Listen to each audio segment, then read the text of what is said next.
Hey everyone, this is Ed from Tech Talk with a really quick tutorial. Today I'm going to compare Gemini, Google's Gemini, with ChatGPT and try to answer the question, is Gemini a good alternative to ChatGPT? So in this video, I'm going to address that question and I'm going to point out some interesting concerns and not that you shouldn't use this, but concerns where you should watch how you type your prompt. But anyways, let's go ahead and get to it and stop wasting your time. Now, to help me do this today, I'm going to use the Grammarly plagiarism checker. And this thing is absolutely free to use, at least this version of it, and it's very good. I've been using it for a long time. So one thing I need to point out is you only get so many, you get 10,000 words, and when you reach that limit, it won't let you do any more. But if you hit refresh, you can start over again. All right, so let's get to it. All right, so let's start with Gemini. So now I've created a series of questions that I want to ask, and I'm going to start with asking each of them, what is a thumbnail? Pretty simple, straightforward.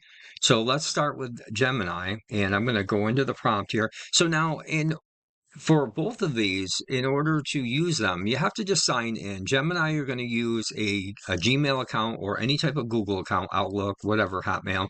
And for ChatGPT, you can sign up with any of them, and that's really easy to do.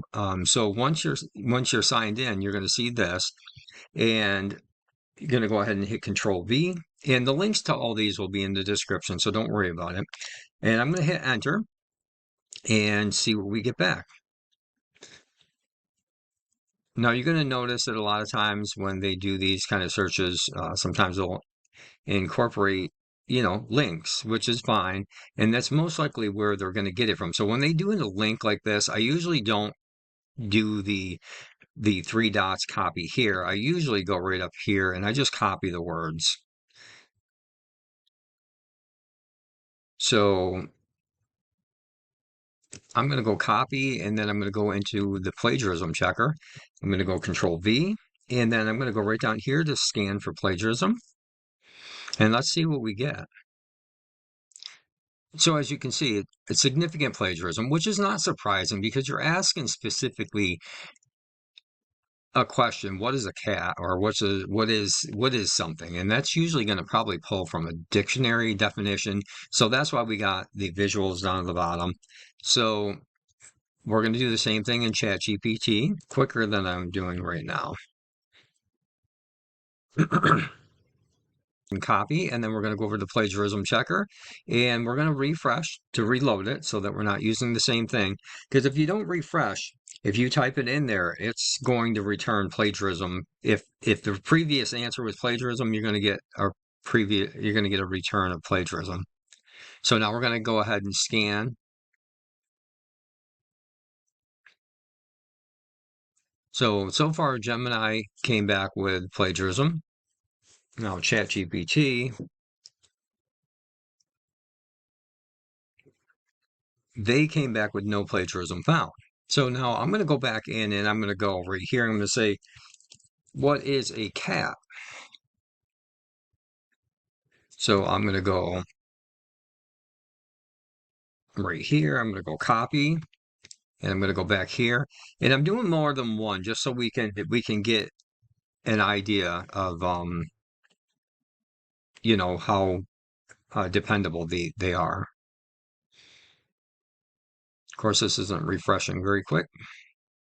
Okay, and then I'm just going to go to Control V, and I'm going to scroll down to the bottom.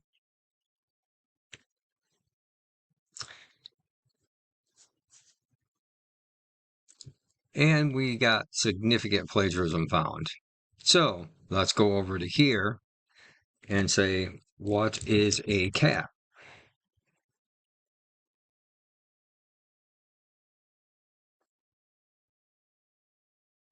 And we're going to go copy, and we're going to go back to the plagiarism checker.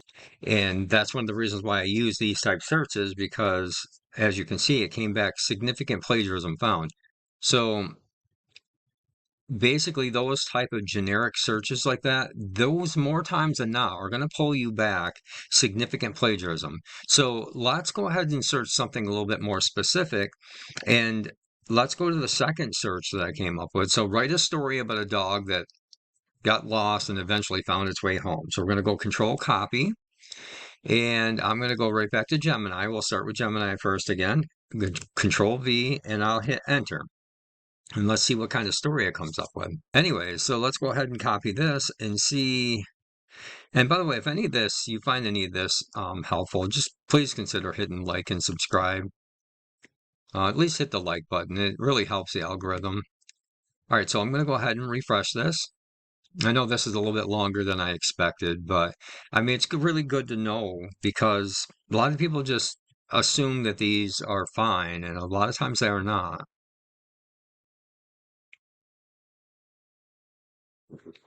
So as you can see, that story was really good, no plagiarism found. Now, we're going to go to ChatGPT and we're going to go Control V. Now, one thing I noticed is a lot of times you'll find that ChatGPT goes a little bit more depth in writing. The Long Way Home. That's a beautiful title. And they go in a little bit more in depth. And I'm going to say that more times than not, um,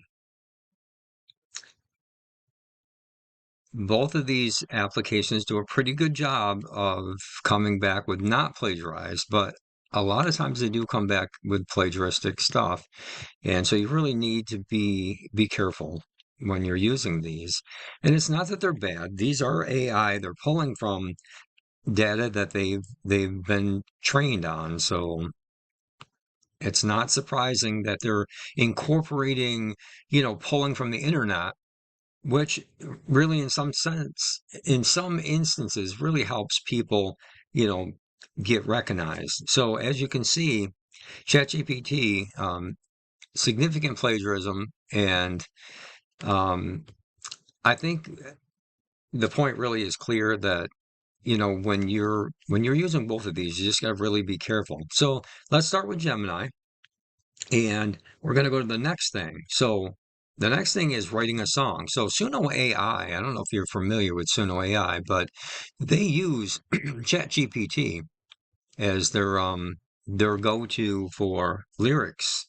And um, we're going to find out now if that should be concerning or not. So I'll go ahead and start with Gemini, Control V. And I specifically said write a new song about falling in love with two verses.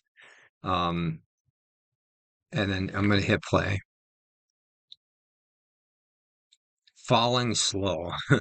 Not not a bad title, right? I mean, could be worse. Let's go down here. Let's copy this. Copy, go into the plagiarism test. We'll refresh and we'll Control V and then scan for plagiarism. No plagiarism found, so that's great. So let's go back into ChatGPT and do Control V. Verse 1, I never thought I'd find this kind of feeling, a spark that sets my world alight. That's a little mushy. All right, so let's go ahead and go down here and hit copy. And then we're going to go here and refresh again. And trust me, this Grammarly is really, really good. I mean, I've tested this thoroughly. It's very accurate. If it says there's plagiarism in there, trust me, there's plagiarism.